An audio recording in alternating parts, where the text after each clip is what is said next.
Living in Sin Part 3, ladies and gentlemen. Welcome back. So now we have to find our... Now here's the part where I kind of admittedly brain farted, and I'm grateful Johnny edited it out, I believe.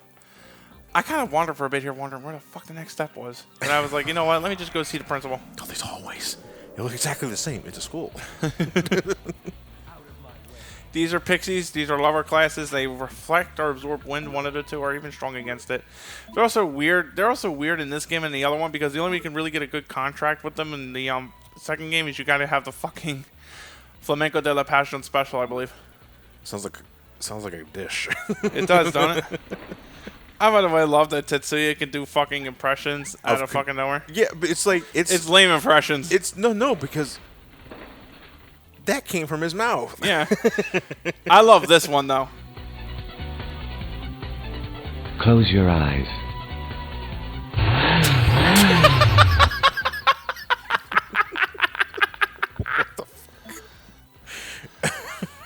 Innocent Sin is like the two duology, as much as I love it, has that thing where it can boomerang around to being fucking silly after some.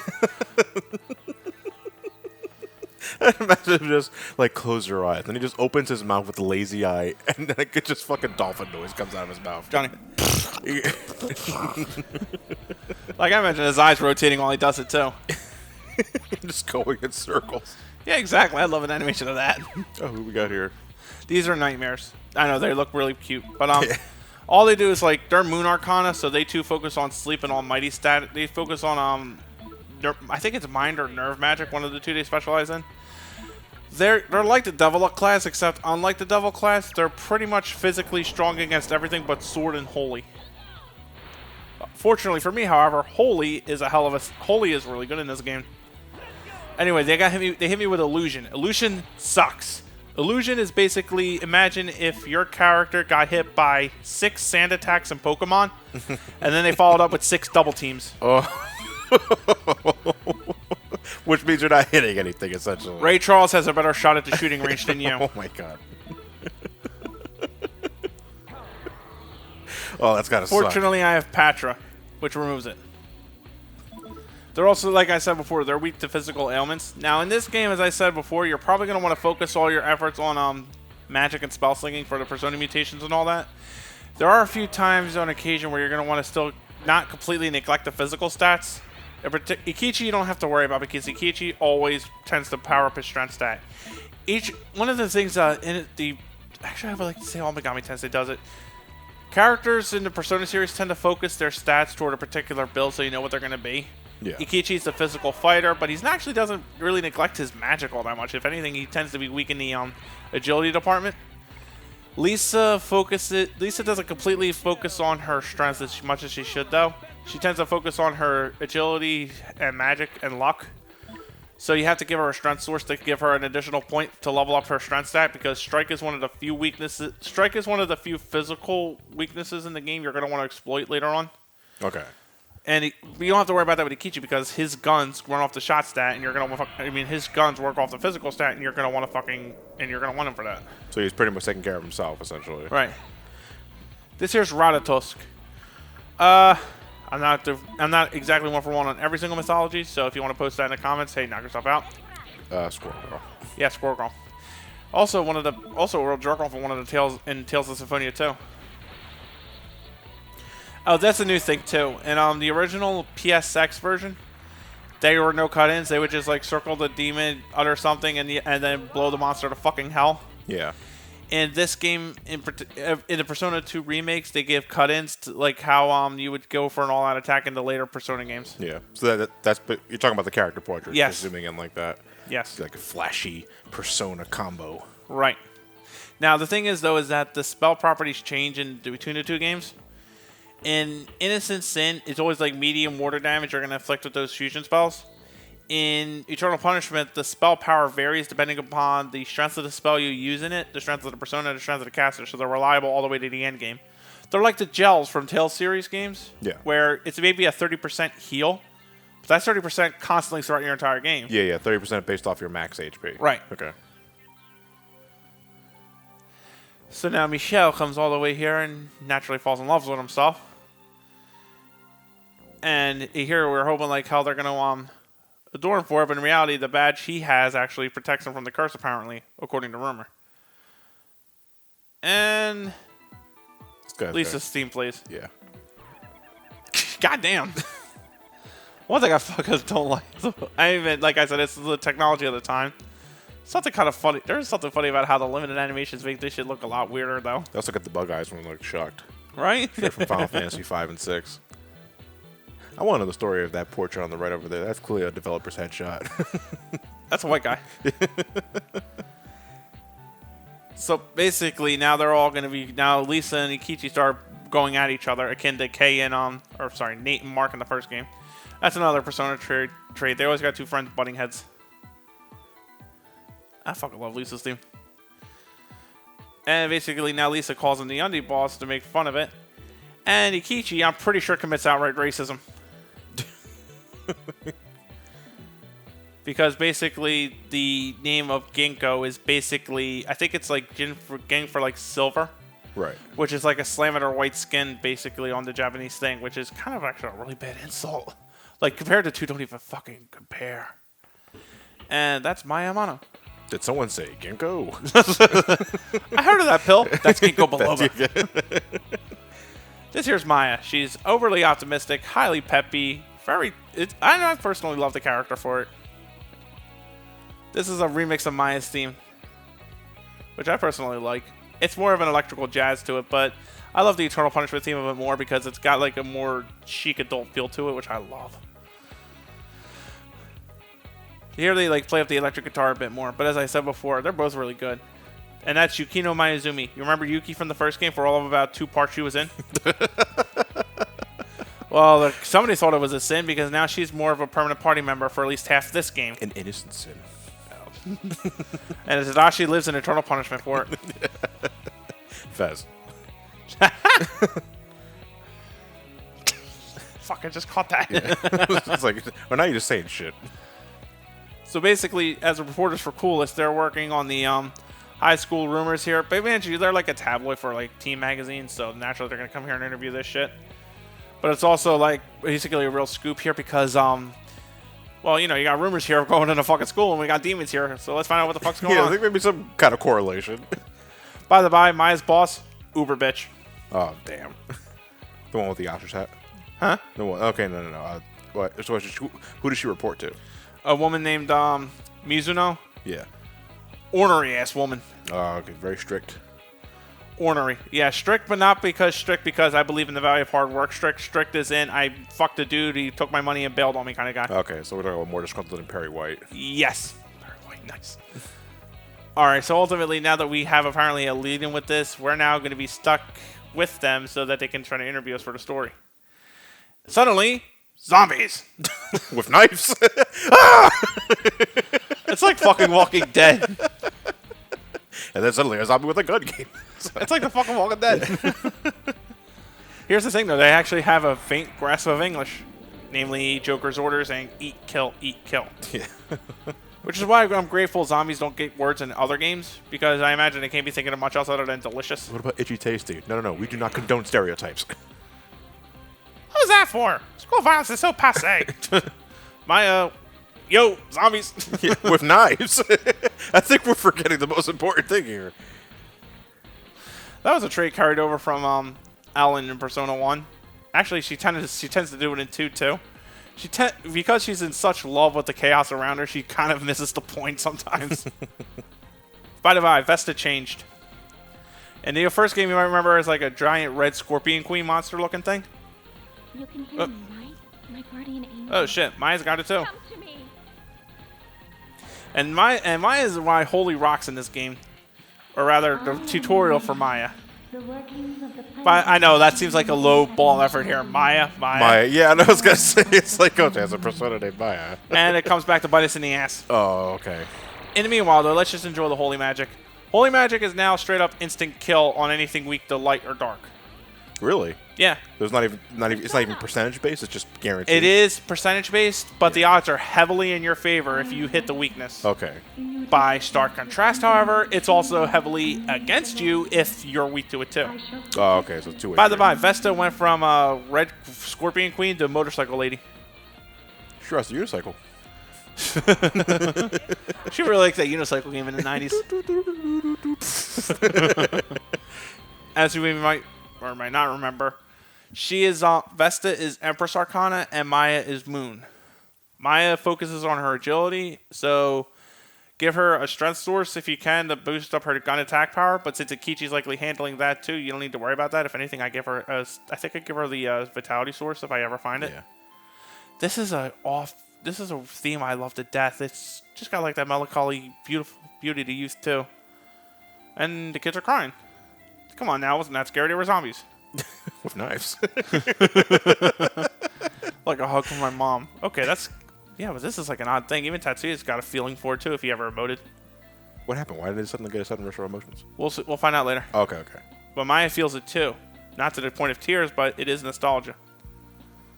I love this fucking theme too. It's peppy, it's upbeat, and it's calm. Maya felt it too. The character, the persona. Both. Yes. How about you, Yuki? Shrugs. Shrugs in Japanese.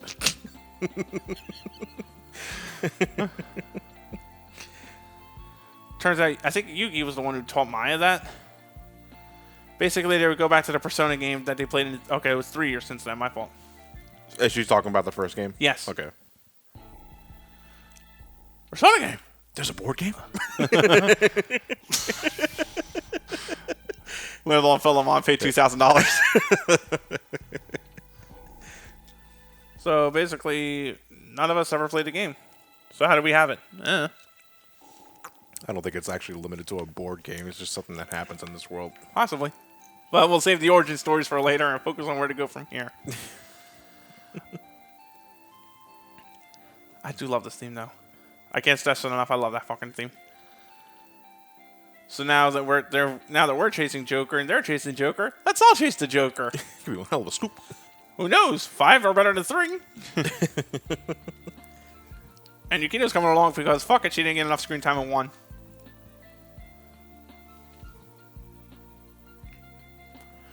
Well, at the least, Maya. One thing about Maya though that her agility is really great for. In the turn order system, she could be faster than a lot of them. So if you need an emergency heal, that's great. But I'm the kind of asshole that likes the heals to go last so that I can recuperate the damage easily. Maya will learn healing arts and ice magic in this game. Second game swaps it around for water, which is a more common weakness than ice. So now we get the idea of removing the emblems from the Right. school itself to remove the curse. Right.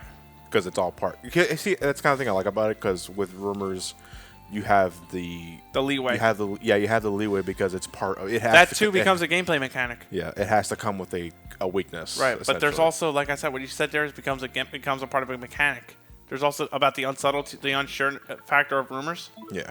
Certain shops will have rumors that can spread one of two ways. And you'll either get the weaker effect of the rumor, where it's a fucking cosmetic change at best, or you'll get, like, this better rumor, and you'll get, like, some crazy off-the-wall shit.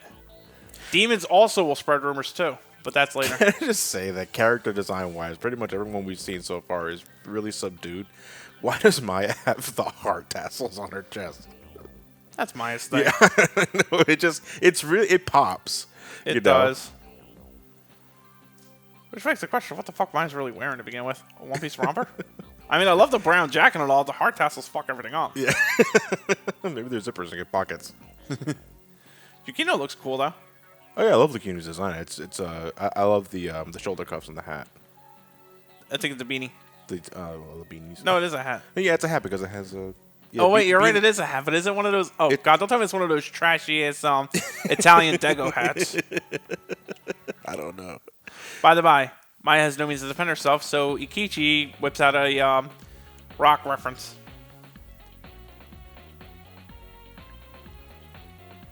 The pink pistols. A membership card. No. To the ramen noodle shop. The pink pistols. And Maya demonstrates very poor gun safety. Yeah. I just love how Yukino's like, I am not fucking throwing a pink gun. Look at her lips. However, she still has her knives. And you get more than one set this time. Meanwhile, she just threw 6 knives at a fucking wall. Stab, stab, stab. Meanwhile, Maya... Jesus Christ, Maya. Jesus Christ. No guns or personas in the principal's office missing. Yeah, it does. Like the principal walks in, it's like, where the fuck these knives and balls come from? We're like, holy shit, somebody's out for me.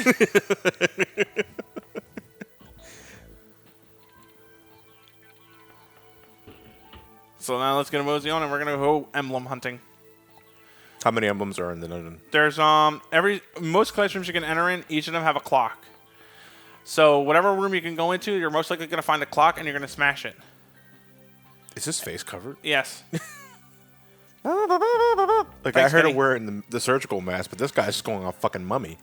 Hey, it's that or your phone smells off. Yeah, I guess so. Now you see the clock up there? Yep. Press X. What are you smashing it with, a mop? Oh, a mop. Yeah, it's a mop. Hey, Persona 1 callback. That was my clock. There's also, as I said before, as rumors work into reality, certain monsters are called. There's also a class of monster here not associated with the Arcana called rumor. Basically, you have to find a person or a character that believes they've seen the monster in question. Leave the dungeon you're in, go to Todoroki, spread the rumor, and come back. Pace breaking is all fuck considering we have cell phones, but Todoroki. But this was before you could accept payment over the phone. Right. So Todoroki can't exactly get the rumor out because he charges you $3,000 per rumor.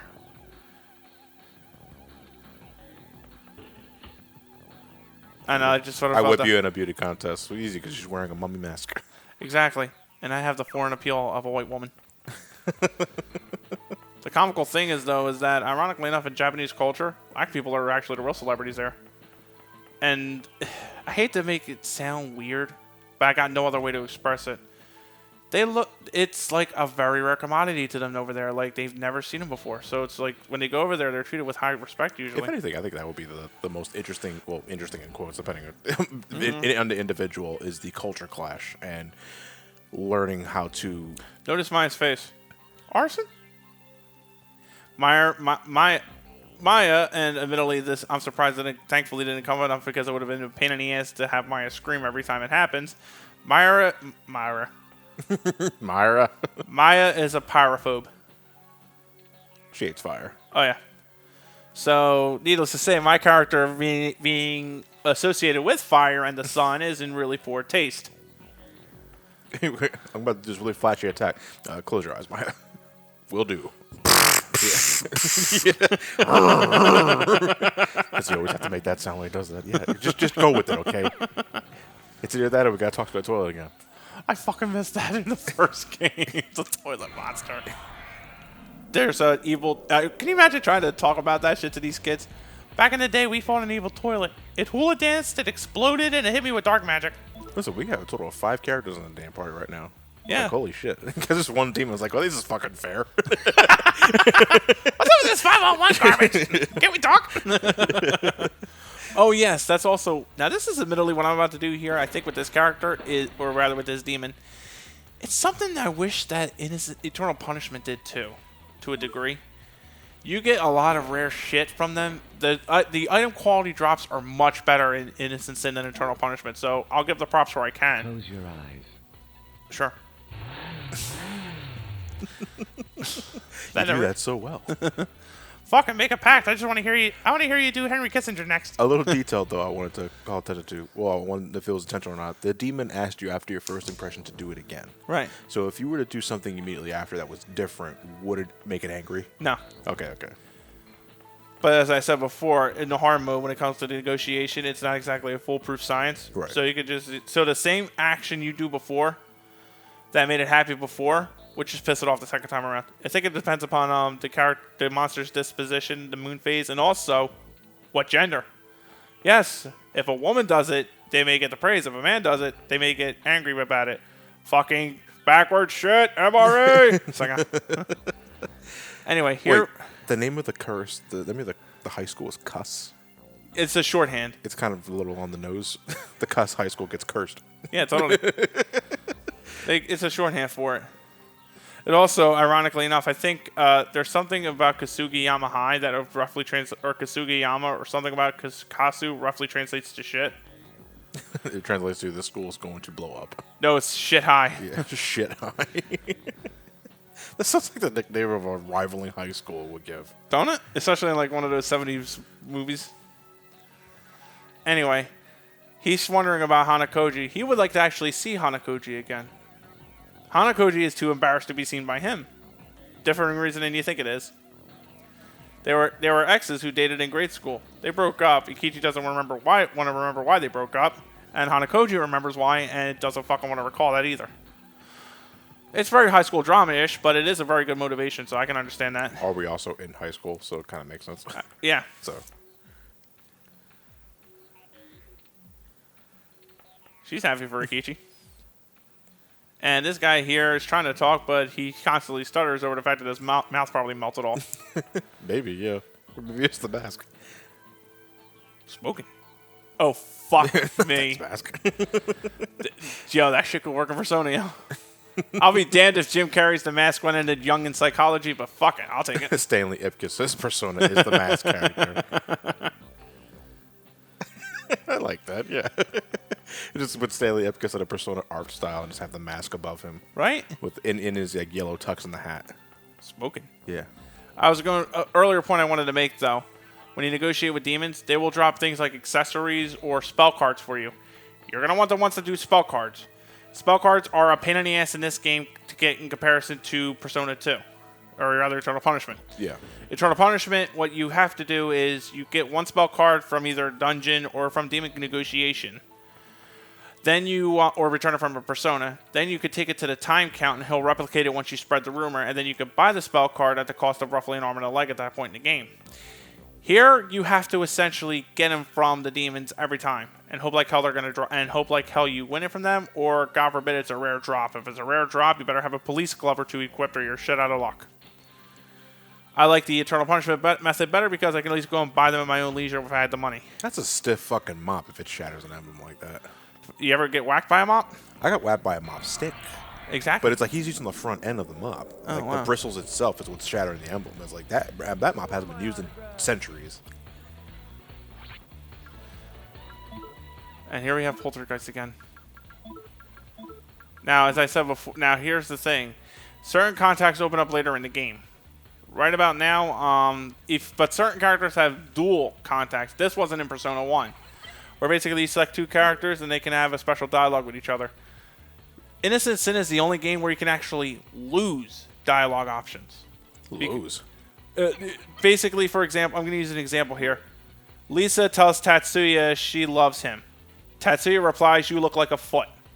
As a result, Lisa loses any sort of negotiation contact between the two of them that would involve that kind of dialogue. Never forget the foot. Exactly. I'll never forgive you for that one. You fucking asshole.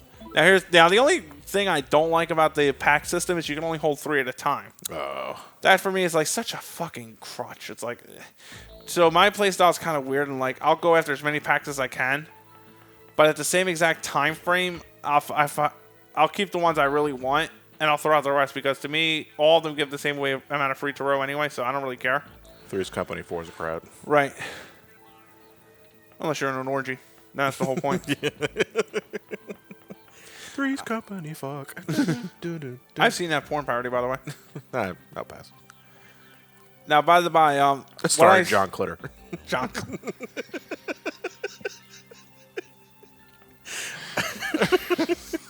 Oh, sorry, I didn't mean to interrupt you. What were you saying?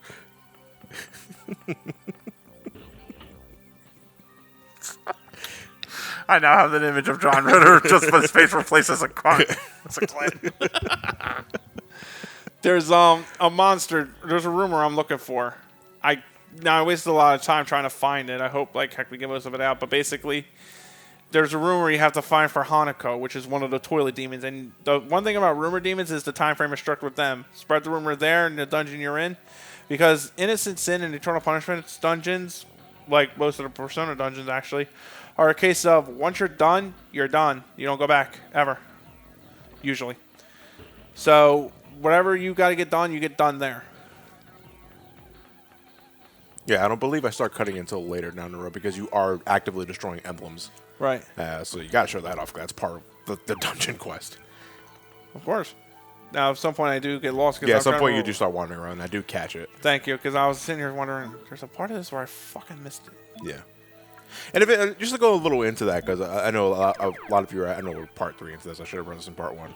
of why the weekend RPGs went on such a long hiatus. It's a little different when Matt's in charge of a RPG because Matt doesn't live in my house. Right. And when he's in charge of stuff, he has to record it, but he also has to give it to me to edit the stuff together so we can make the stuff. So we basically have it's like a two-pronged process when I'm not in charge of an RPG. So that's why it took a long time than normal. Because some of you guys that were following the channel knew that we originally had Final Fantasy V up to bat, but we took so long with that we decided, why don't we just move on to another game we want to do? And Matt wanted to do Persona 2. I'm surprised you went Innocent Sin first. And there's Innocent Sin came before Eternal Punishment. Yeah. But to the thing, comically enough, that we just found the Hanako rumor. Nice, and that's the Toilet Demon? That's the Toilet Demon. So now you have to go to the rumor HQ. Right. To go start spreading that rumor, and then it'll become a reality once you head back in here. Right, but before I do that, though, I forgot about this one. It's a one-off scene that really amounts to nothing. Ikichi and Lisa made a side bet off the side, whether or not the statue would actually move.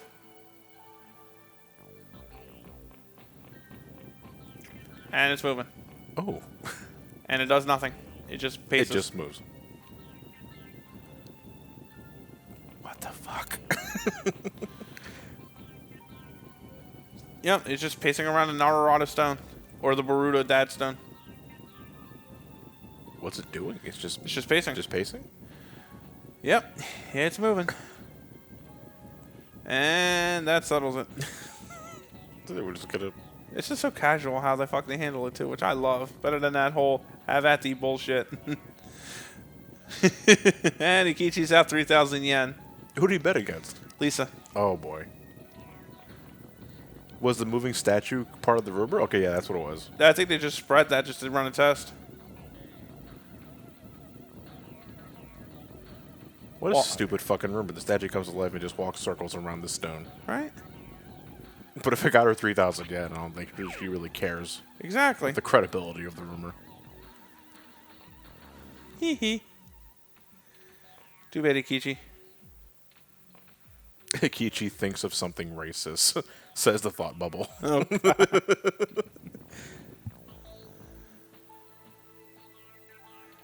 this statue irks me. Because it has a sheen polish. Right. It irks you. The statue's too clean. I think she was like really close with Kashihara, who was the teacher that fell into the clock tower. So that's why she's like wondering why she's wondering what she should do with regarding to the situation here. Although I'm pretty goddamn sure Kashihara would look at this and go, I don't fucking know. I just shook hands with a fucking toilet. All right, so I believe now you're heading back to the rumor mill. Yep. The rumor mill. Does every location have a select set of shops? Yes. Or is it just that one spot? It's a selection. It's a different set of shops every time you go. Okay. Let me rephrase. Oh, wait, no, I just said that wrong. Everywhere you go has their own unique selection of shops. Now we spread the rumor about Toilet Monster. And spreading rumors does cost money. Yeah. So You don't really need... yeah, because he's the best way about to get it through the city. He's got to eat, so... Eat what? No, I mean, if it's part of his job, he's got to Yeah. eat, so he's got to make money. Imagine putting it on a resume. I made a living by spreading rumor by talking shit. So basically, So whatchamacallit. if you were to spread rumors about you getting in physical shape, would it be literally talk shit, get fit? Yeah. If enough people are believing in you to do it. Yeah. Maya just explained the rules to it, but we just talked right over it. I think I talked to her again, though. The statue there, you can make donations to it. I think in this game, it just gives you an item. In Eternal Punishment, it opens up a secret rumor monger. What's the rumor? No, a rumor monger. Oh, rumor monger. Okay. It's actually a demon rumor monger. So bizarre. Right, because nobody wants to really get rid of the Joker if the Joker's making the wishes come true. So that's why they can't spread the counter rumor to get rid of him. Damn. And like I said, especially when if Vesperia delves into this too, actually more Final Fantasy 12 delves into it. You can't easily get rid of something that's been circulating in knowledge for like a year or two now. Hence why Bosch had to assume his brother's identity at the end of it. We'll talk about that in Final Fantasy 12, 60 years down the line. In the meanwhile, we're going to let you go, and we'll see you tomorrow for Innocent Sin Part 4.